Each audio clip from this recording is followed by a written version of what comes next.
Hello friends, good morning. Jagdamb Jagdamb स्वागत आहे तुमचं माझ्या नवीन एका व्हिडिओमध्ये, शॉर्ट्समध्ये.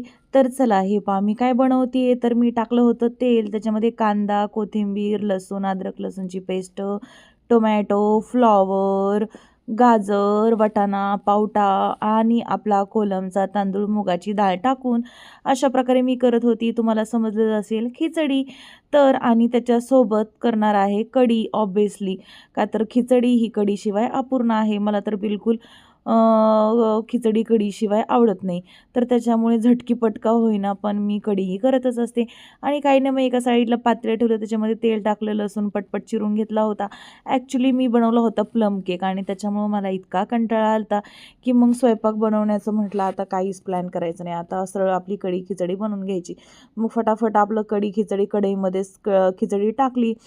तर कोणाकोणाला आवडती, जशी कुकरमधली खिचडी छान लागते तशी कढईमधली खिचडी खूपच छान लागते. मला तर फार आवडते. आणि त्याच्यासोबत कढी असेल तर काय वा रे वा, मस्त कॉम्बिनेशन. तरी मला पापड तळायचा कंटाळा आला.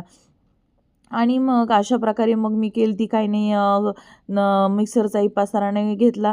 अगदी दही घेतलं, त्याच्यामध्ये बेसन पीठ टाकलं, पाणी टाकून त्याला हलवलं आणि मिरचीचे तुकडे, आपली लसूणचे तुकडे आणि कोथिंबीर बारीक चिरून घेतली आणि तेलामध्ये जिरी, मोहरी, हिंग टाकून मस्तपैकी त्याला फोडणी दिली. कढीला छान प्रकारे असं मीठ टाकलं आणि गूळ काढायचे कंटाळाला म्हणून आपली साखर थोडीशी चिमूटभर टाकून दिली. आणि अशा प्रकारे तयार झाली आपली कढी खिचडी. आणि हे पहा, प्लम केक तयार होत आहे.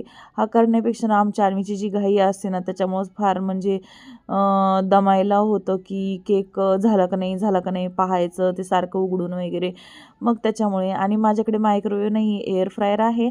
पण मग मी कुकरमध्येच करते केक हा. आणि अशा प्रकारे तयार होता आजचा मेनू. खूप सुंदर केक झालता. आणि अशा प्रकारे कढी खिचडी आणि केक आमचा संडे स्पेशल बेत होता. तर तुम्ही काय केलं नक्की मला कमेंट्स बॉक्समध्ये सांगा. आता इथे आमच्या अण्णांची रिॲक्शन घेतली मी, तर अण्णा म्हणतायत की अगदी बाहेरच्यासारखा केक झालाय, बाहेरून आणण्यापेक्षा प्रियंका आपल्याला नेहमी घरीच करत जा करायचा वेळेस. अशा प्रकारे होता आमचा बेत. Stay tune with guys. धन्यवाद.